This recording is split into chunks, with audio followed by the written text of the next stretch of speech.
इषाव आभुः आभुरस्य अस्य निषङ्गधिः निषङ्गधिरिति निषङ्गाधिः परीते ते धन्वानः धन्वानो हेतिः हेतिरस्मान् अस्मान् वृणत्व विश्वताः विश्वत इति विश्वताः अथो इत्यथो य ईषुधिः ईषुधिस्तव ईषुधिरिति ईषुधिः तवारे आरे अस्पते अस्मन्नि धेहि धेहितं तमिति तं जाते ते हेतिः हेतिं मेढुष्टम मेढुस्तमहस्ते मेढुस्तमेति मेढुस्तम हस्ते बभूव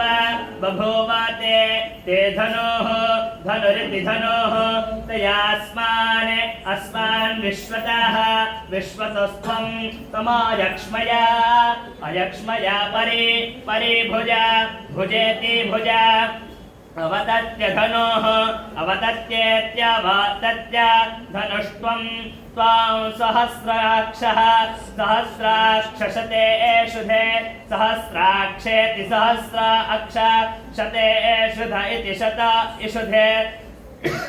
निशीर्य शल्यानां निशीर्येति निशीर्य शल्यानां मुखा शिवः शिवो नाः नः सुमनाः सुमना भव सुमना इति सुमनाः भवेति भव नमस्ते त आयोधाय अनातताय धृष्टमे धृष्टम इति धृष्टमे उभाभ्यामुत उत ते